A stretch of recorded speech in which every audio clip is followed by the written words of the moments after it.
मांडवा मेले के पीछे एक रोचक इतिहास है। घटना उस कालखंड की है। एक बार अष्टकोटि देवता, 4 चंबू, 7 प्रहरी, 9 नाग, सारे घाटी के देवता बैल के समीप एकत्रित हुए थे और नाटी लगी, जिसमें ब्रह्मा, विष्णु, महेश भी शामिल थे।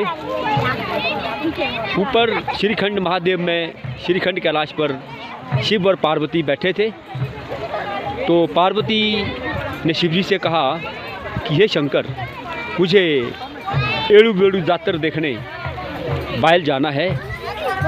तो शंकर भगवान ने कहा कि नहीं नहीं, वहाँ नहीं जाना है, वहाँ तो जो भी देवता हैं सारे मेरे दुश्मन हैं। वास्तव में इस बात के पीछे छिपी थी शंकर भगवान की रीछ, वो रीछ बस, ईर्ष्या बस।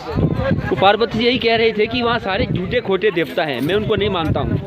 परंतु पार्वती ने कहा कि हे महादेव, मैं ऊपर दूर से, ऊपर धार चोटी पर से देवधार, वहाँ से मैं देवखेच बोलते हैं, वहाँ से मैं देवधारती से मेला देखूंगी। मैं मेले ग्राउंड में नहीं जाऊंगी।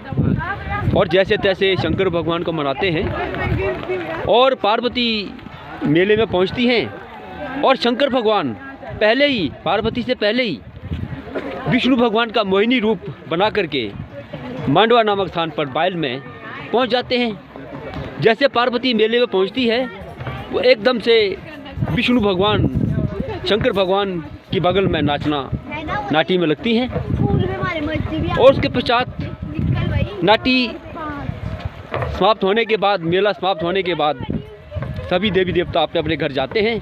और पार्वती भी मेला देख करके पहाड़ियाँ, ये आप देख रहे हैं पहाड़ियाँ, बैल से ऊपर की पहाड़ियाँ हैं, इधर होकर के जो है पार्वती माता भी अपने घर की ओर प्रस्थान करती हैं। और जब वापस जाती हैं तो बड़ी भारी वर्षा होती है, ओलावृष्टि होती है।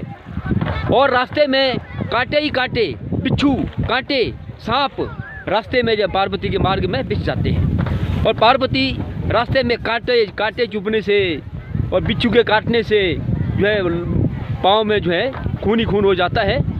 जब घर पहुंचती है पार्वती, तो शंकर भगवान कहते हैं, हे पार्वती, मेला कैसा रहा? पार्वती ने कहा कि नहीं नहीं, मेला कुछ खास नहीं रहा, देखो बारिश हुई, बुरे हाल हुए, अच्छा हुआ कि आप ही नहीं आए, नहीं तो आप भी, आपके हाल भी मेरी तरह होने थे।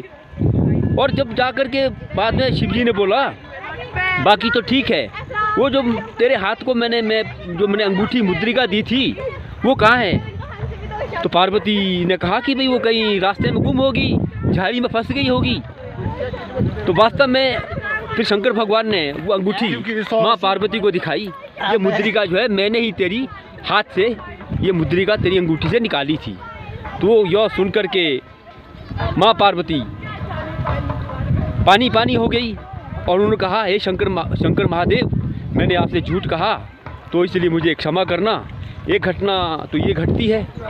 और दूसरी घटना, जब 5 पांडव बैल में अज्ञातवास में प्रवास पर थे और 60 कौरव कोयल में रहते थे, तो एक बार माँ कुंती ने कहा पांडवों से कि मैंने तीर्थ यात्रा पर जाना है।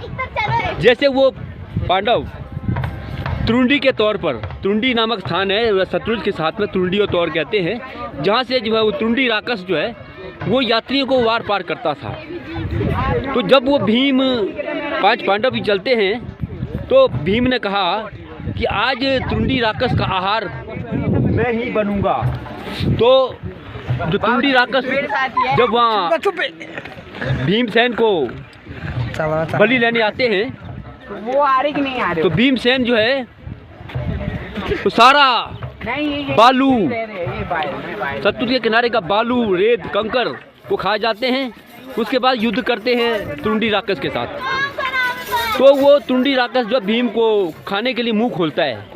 जब मुंह खोलता है तो भीमसेन जो उसके पेट में चले जाता है, तुरुंडी राक्षस के पेट में चले जाता है, उदर में चले जाता है। और उदर में जो है वो बड़ी उथल पुथल मचा करके जो तुरुंडी राक्षस है उसका छेदन करता है, उसे मार गिराता है। और द्वार मुंह के रास्ते से जो है भीमसेन बाहर निकल जाता है। और उसके पश्चात जो है उसी याद में ऐसा लोक मान्यता है उस भीम ने बाद में युद्ध उसको राक्षस को मारने के उपरांत वो सारी पेट की बालू उल्टी करके यही बायल के साथ समीप में ही वो उड़ेल दी और उसी स्थान पर जो है बाद में लोगों ने उसको समतल बना करके उसी याद में वहाँ पर जो है 5 पांडवों ने अपना मेला लगाया उसी खुशी में, उसी याद में। और उस मेले में स्थानीय देवी देवता भी आमंत्रित किए, सम्मिलित हुए। तो हम कह सकते हैं ये एक मेला है, उसकी घटनाएं इस मेले के पीछे दो है, एक द्वापर युग की घटना, एक सतयुग की घटना। इस प्रकार से यह मेला प्रतिवर्ष 8 वैशाख को बायल के समीप प्रतिवर्ष होता है। नमस्कार।